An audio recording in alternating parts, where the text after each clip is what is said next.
ये कहानी शुरू होती है और हम दो बेबी बियर को देखते हैं जो साथ में खेल रहे होते हैं और वो काफी खुश भी दिख रहे थे। तभी वो खेलते हुए अपनी मदर के पास पहुंचते हैं। उनकी मदर अपने दोनों बेटे मुन्नू और गुन्नू को अपने पास बुलाती है। तभी गुन्नू अपनी मदर से उस लॉकेट के बारे में पूछता है जो उसकी मदर हमेशा पहनती है। तो उनकी मदर उसे बताती है कि उस लॉकेट में वो दोनों ही है और उसके अंदर चांद और सितारे भी दिखाती है और बताती है कि सितारा गुन्नू है और मुन्नू चांद है। पर एक रात मदर को जंगल में आग लगी दिखती है तो वो उस जगह के पास जाने लगती है और गुन्नू भी अपनी मदर के पीछे जाता है। पर वो देखता है कि उसकी मदर आग में गायब हो गई और उसके काफी बुलाने के बाद भी वो वापस नहीं आती। जिसके बाद वो दोनों भाई अपनी मदर को हर जगह ढूंढते हैं पर उनकी मदर उन्हें कहीं नहीं मिलती। काफी ढूंढने के बाद निराश होकर गुन्नू अपने भाई मुन्नू से कहता है कि उनकी मदर उन्हें छोड़कर जा चुकी है। जिसके बाद हम काफी टाइम बाद का सीन देखते हैं जहाँ पर अब गुन्नू और मुन्नू काफी बड़े हो चुके हैं पर आज भी वो अपनी मदर के बारे में हमेशा सोचते हैं। और मुन्नू तो कहता है कि अगर एक बार उसकी मदर वापस आ जाए तो वो कभी उन्हें कहीं जाने नहीं देगा। पर गुन्नू के मन में गुस्सा था और वो कहता है कि अगर उनकी मदर सच में वापस आ गई तो सबसे पहले वो उनसे पूछेगा कि वो उन्हें अकेला ऐसे छोड़कर क्यों चली गई थी। जिसके बाद एक आदमी विकी उनके पास आता है जो कि उन्हें एक रोबोट के रूप में रोबोट एग्जीबिशन में ले जाने वाला है। रास्ते में एक लड़की भी उनके साथ बैठ जाती है जो कि काफी होशियार साइंटिस्ट है। अब वो सभी रोबोट एग्जीबिशन में पहुंच जाते हैं और मुन्नू ऐसी नई चीजें देखकर काफी खुश था और हर जगह वो भाग रहा था पर गुन्नू उसे संभालने और रोकने की कोशिश कर रहा था। पर वहाँ के हर रोबोट काफी ज्यादा होशियार और काम के लायक थे। तभी एक रोबोट में कुछ दिक्कत आ जाती है और वो रोबोट सभी लोगों के ऊपर केक फेंकने लगता है। तभी वो लड़की सलाटे आगे आती है और अपने लैपटॉप से उस रोबोट को कनेक्ट करके रोक लेती है और उसे सही करने की कोशिश करने लगती है। तभी वहाँ उस रोबोट एग्जीबिशन के सबसे होशियार साइंटिस्ट डॉक्टर रोलैंड भी आ जाते हैं और आसानी से उस रोबोट को ठीक भी कर देते हैं। रोलैंड शार्लेट को देखकर ही पहचान जाता है और उससे पूछता है कि क्या वो प्रोफेसर सू की बेटी है। जिस पर शार्लेट हाँ करती है और रोलैंड से पूछती है कि क्या वो उनकी मदर को जानते हैं। जिस पर रोलैंड हाँ करते और बताते हैं कि सू उनके एग्जीबिशन की सबसे अच्छी प्रोफेसर थी। तभी विकी आकर शार्लेट को उसका बैग देता और उसमें से एक लॉकेट गिरता है जो कि वही लॉकेट था जो गुन्नू और मुन्नू की मदर हमेशा पहना करती थी। वो देखकर वो दोनों भाई काफी हैरान हो जाते हैं और मुन्नू गुन्नू से आकर कहता है कि शायद शार्लेट उन्हें उनकी मदर के बारे में कुछ बता सकती है। लेकिन तभी पूरे एग्जीबिशन की लाइट बंद हो जाती है और वहाँ पर कोई स्मोक कर देता है और तभी एक विलेन अपने बहुत सारे रोबोट्स के साथ वहाँ पर आता है और हर किसी को स्कैन करने लगता है।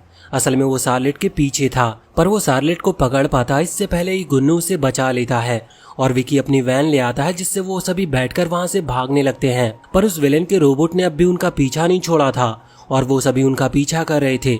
लेकिन एक काफी स्ट्रॉन्ग रोबोट उनके सामने आ जाता है और उससे टकराकर उनकी वैन खाई में गिरने लगती है। पर विकी की वैन में जेट लगे थे जिसकी वजह से वो गिरते नहीं और भागने लगते हैं। पर अब भी उस रोबोट ने उनका पीछा नहीं छोड़ा था और वो उनकी वैन के ऊपर आ जाता है जिसकी वजह से विकी वैन को कंट्रोल नहीं कर पाता और वो सभी एक सुनामी में फंस जाते हैं और वो सभी एक आइलैंड पर पहुंच गए थे। अब उन सभी की आंख उस आइलैंड पर खुलती है और किसी को समझ नहीं आ रहा था कि वापस घर कैसे जाया जाए। तभी वो दोनों भाई शार्लेट से पूछने लगते हैं कि उसके पास उनकी मदर का लॉकेट कैसे आया। पर शार्लेट को कुछ भी समझ नहीं आ रहा था कि वो दोनों रोबोट उससे बात कैसे कर रहे हैं। तभी विकी उन्हें शांत करने की कोशिश करता है और कहने लगता है कि शायद उनके प्रोग्राम में कोई दिक्कत आ गई है। पर तभी दोनों भाई अपना सूट तोड़ देते और असलियत दिखाते हैं कि वो कोई रोबोट नहीं है। फिर गुन्नू शार्लेट से पूछता है कि क्या वो उनकी मदर के बारे में कुछ जानती है। शार्लेट उनकी मदर को जानती थी और वो उन्हें कुछ बताने ही वाली थी। इतने में ही वहाँ पर वही रोबोट आ जाता है जो उनका पीछा कर रहा था। लेकिन तभी वहाँ पर वो पिंक रोबोट आ जाता है जिसे शार्लेट ने रोका था। फिर वो उन सभी को लेकर उस रोबोट से दूर भागने लगता है लेकिन वो रोबोट मुन्नू और गुन्नू को भागने नहीं देता और वो दोनों बाकी उससे अलग हो जाते हैं। तभी वो रोबोट भी खड़ा होता और उसका हेलमेट भी अब टूट गया था। गुन्नू और मुन्नू देखते हैं कि उस सूट के अंदर तो उनकी मदर है। ये देखकर वो दोनों काफी हैरान हो जाते हैं और मुन्नू अपनी मदर के पास जाने लगता है पर वो बेयर मुन्नू को मारकर काफी दूर फेंक देती है। फिर गुन्नू उसके ऊपर चिल्लाने लगता है कि वो उन्हें बचपन में अकेला छोड़कर क्यों चली गई। पर वो बेयर कहती है कि वो उनकी मदर नहीं है और तभी गुन्नू देखता है कि उनके बाल तो सफेद हैं जबकि उनकी मदर के बाल सफेद नहीं थे।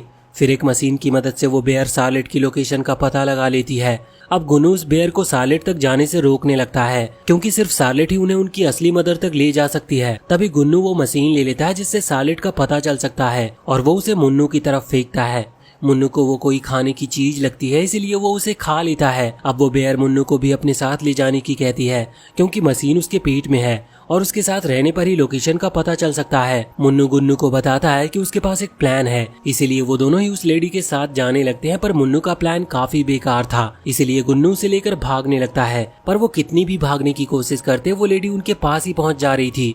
तभी मुन्नू एक चमकती चीज के पास आता है और उसके ऊपर एक काफी बड़ा कंटेनर गिरने वाला होता है। पर तभी वहाँ पर वो लेडी आ जाती है और उस कंटेनर को लात मारकर दूर फेंक देती है, जिससे मुन्नू की जान बच गई थी। अब मुन्नू नहा रहा होता है और गुन्नू उस लेडी को थैंक्स करता है और बताता है कि मुन्नू के अलावा उसका इस दुनिया में कोई नहीं है। पर अब भी उस लेडी के मन में कोई दया नहीं थी और वो मुन्नू को लेकर सालेट को ढूंढने के लिए जाने लगती है। फिर वो सभी एक अजीब सी जगह पर पहुंच जाते हैं और वो लेडी दोनों भाइयों को शांत रहने को कहती है क्योंकि यहाँ रोबोट गार्ड्स डॉग्स भी हो सकते हैं। तभी मुन्नू की वजह से वहाँ काफी तेज आवाज होती है और सारे गार्ड डॉग्स उन्हें घेर लेते हैं। फिर वो लेडी और गुन्नू उन सभी गार्ड से लड़ने लगे थे और दोनों ही चेन की मदद से मुन्नू को बचा रहे थे, जिसकी वजह से मुन्नू को चक्कर आने लगता है और उसके पेट से वो मशीन भी बाहर आ जाती है। वो लेडी उस मशीन को उठा लेती है और उस विलेन से बात करती है, जिससे हमें पता चलता है कि उस विलेन ने उस लेडी के बच्चे को पकड़ रखा है, जिसकी वजह से उसे ये सब काम करना पड़ रहा है। गुन्नू भी ये सब देख लेता और समझ जाता है कि वो लेडी क्यों ये सब कर रही है। कुछ ही देर में वो सभी सालेट और बाकियों तक पहुंच भी जाते हैं, पर गुन्नू उस लेडी को सालेट तक पहुंचने से रोकता है और सालेट से पूछता है कि उनकी मदर के साथ क्या हुआ था, जिस पर सालेट बताती है कि उसने उनकी मदर को ढूंढने की काफी कोशिश की थी पर वो उन्हें कहीं नहीं मिली। और फिर सालेट को बचाने के लिए गुन्नू उस लेडी से फाइट करने लगता है और दोनों ही फाइट करते हुए खाई में गिर जाते हैं। साथ ही उनके ऊपर बहुत सारा लोहा भी गिर गया था, जिसकी वजह से वो दोनों नीचे ही फंस गए थे।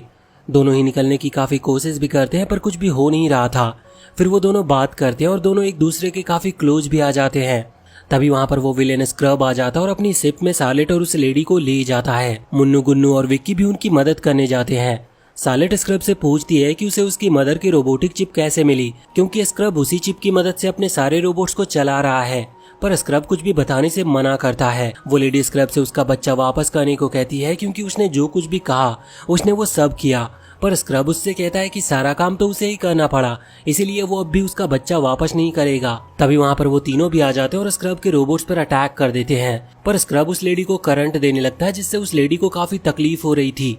पर अब भी वो लेडी लगातार यही कह रही थी कि उसे उसका बच्चा वापस चाहिए। तभी स्क्रब दिखाता है कि उस लेडी को जो उसका बच्चा लग रहा था वो असल में सिर्फ एक इल्यूजन है और स्क्रब ने उस लेडी की मेमोरी गायब कर दी है, जिससे गुन्नू समझ जाता है कि वही उनकी असली मदर है। अब स्क्रब सालेट के बैग से कुछ लेने लगता है पर उसे वो लॉकेट दिखता है तो वो उसे फेंक देता है। वो लेडी उस लॉकेट को देखती है और उसे कुछ याद भी आने लगता है। तभी गुन्नू खड़ा होता है और उसे बताता है कि वही उसकी असली मदर है। फिर गुन्नू अपनी मदर को उस चेयर से आजाद करने लगता है, जिससे गुन्नू को भी करंट लग रहा था, पर वो उसकी चिंता नहीं करता और उस तार को तोड़ देता है, जिससे वहाँ एक काफी बड़ा ब्लास्ट होता है और सभी पानी में गिरने लगते हैं। उस लेडी को भी उस धमाके से याद आ जाता है कि वो उनकी असली मदर है और वो पानी में जाकर अपने दोनों बच्चों को बचा लेती है। जिसके बाद हम देखते हैं कि सभी साथ होते हैं और दोनों भाई काफी खुश भी थे क्योंकि उन्हें उनकी खोई हुई मदर इतने सालों के बाद वापस मिल गई है। काफी देर बात करने के बाद गुन्नू अपनी मदर से पूछता है कि क्या उन्हें पता है उनके बाल कैसे सफेद हो गए और उस रात के बारे में कुछ याद हो जिस रात में वो गायब हुई थी।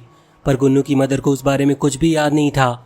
फिर गुन्नू मुन्नू को लेने चला जाता है और मदर के हाथ में कुछ होने लगता है तो वो सीधा सालेट के पास चली आती है, जिससे हमें पता चलता है कि गुन्नू और मुन्नू की मदर असल में एक रोबोट है और उसका हाथ थोड़ा गायब हो गया है, इसीलिए उसके साथ ऐसा हो रहा है। फिर सालेट दोनों भाइयों की मदर को ठीक करने लगती है और तभी उन्हें पता चलता है कि स्क्रब ने उसकी मेमोरी के साथ भी बदलाव किए थे, जिसकी वजह से वो अपने दोनों बेटों को भूलकर इस इल्यूजन को अपना बेटा समझ रही थी।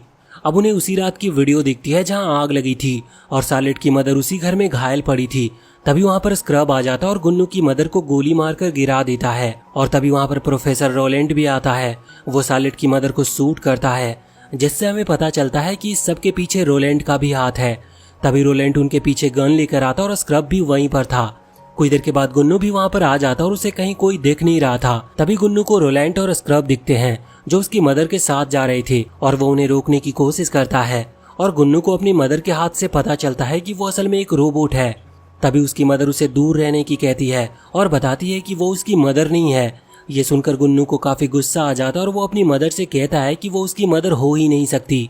फिर वो तीनों वहां से चले जाते हैं और गुन्नू भी काफी दुखी होकर वहां से जाने लगता है। तभी उसे वापस वो लॉकेट दिखता है और वो उस लॉकेट को फेंक देता है, पर तभी उस लॉकेट से पूरे रूम में फॉरेस्ट का इल्यूजन बन गया था।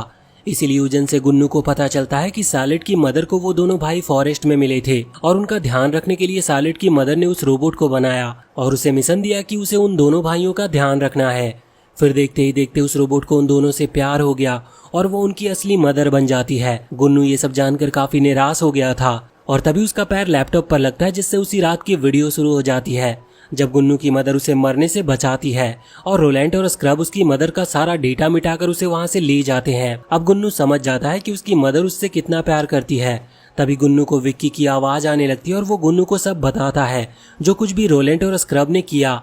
अब वहां पर मुन्नू भी आ गया था और दोनों भाई अपनी मदर और बाकी सभी को वापस लाने का तय करते हैं। दूसरी तरफ रोलैंड सार्लेट से उसकी मदर की असली रिसर्च मांग रहा था, पर तभी वहां पर वो दोनों भाई आ जाते हैं और सभी को बचाने की कहते हैं। पर रोलैंड के रोबोट काफी आसानी से उन दोनों को पकड़ लेते हैं। तभी सार्लेट रोलैंड को बताती है कि उसकी मदर की ऐसी कोई खास रिसर्च थी ही नहीं और जो उसकी मदर की सबसे अच्छी रिसर्च थी वो गुन्नू और मुन्नू की मदर है, जिसमें इमोशंस हैं। साथ ही वो इमोशन कैसे आए वो तो एक चमत्कार से कम नहीं है। ये सुनकर रोलैंड काफी गुस्से में आ जाता है, क्योंकि इतने सालों से वो एक ऐसी रिसर्च के पीछे था जो कभी था ही नहीं। फिर वो बताने लगता है कि उसने कितने लोगों के साथ क्या क्या किया था जिससे वो हमेशा टॉप पर रह सके। उसने सार्लेट की मदर को भी मारा क्योंकि वो उससे आगे निकल रही थी। तभी वहाँ पर काफी सारी लाइट जलती है और हमें पता चलता है कि विक्की वहाँ बहुत सारे बड़े लोगों को लेकर आया है और उन सभी को पता चल चुका है कि रोलैंड एक अच्छा इंसान नहीं है। पर यहाँ पर रोलैंड हंसने लगा था और वो पानी के अंदर कूद जाता और एक काफी बड़े रोबोट के साथ बाहर आता है, जिससे वो सभी के ऊपर अटैक करने लगा था। फिर गुन्नू और मुन्नू अपनी मदर के साथ उस रोबोट से लड़ने लगे थे, जिससे वो वहाँ के सभी लोगों को बचा सके। पर तीनों मिलकर भी उस रोबोट का कुछ कर नहीं पा रहे थे, क्योंकि वो रोबोट काफी ज्यादा स्ट्रांग था और काफी फास्ट भी था। पर तभी वहाँ पर सार्लेट अपने बहुत सारे पिंक रोबोट के साथ आती है और उन तीनों को उस रोबोट से फाइट करने में मदद करती है। अब गुन्नू के प्लान की मदद से वो सभी रोलैंड के रोबोट के लेजर से उसकी रोबोट को डिस्ट्रॉय कर देते हैं। अब यहाँ पर गुन्नू जब रोलैंड को पकड़ने जाता है तो यहाँ पर रोलैंड अपना सेल्फ डिस्ट्रक्शन मोड शुरू कर देता है और खुद वहाँ से काफी दूर चला जाता है। फिर गुन्नू की मदर गुन्नू को भी दूर भेजने के लिए उसे कैप्सूल में डाल देती है और खुद उस रोबोट को लेकर दूर जाने लगती है, जिससे वो सभी को बचा सके। गुन्नू अपनी मदर को रोकने की कोशिश करता है पर वो नहीं रुकती और तभी एक काफी बड़ा धमाका होता है। फिर हम अगली सुबह का सीन देखते हैं जहाँ पर दोनों भाई काफी निराश थे और हम देखते हैं कि सार्लेट उनकी मदर को वापस बनाने की कोशिश कर रही होती है। कुछ टाइम के बाद सार्लेट उनकी मदर को वापस बना भी लेती है और उन्हें वापस उनकी मदर से मिलवा भी देती है, जिससे वो दोनों भाई काफी खुश होते हैं। और इसी के साथ ये मूवी यहीं पर खत्म होती है। तो वीडियो अगर पसंद आई हो तो चैनल को सब्सक्राइब करके बेल आइकन जरूर दबा ले और कमेंट सेक्शन में हमें बताएं कि आपको ये वीडियो कैसी लगी।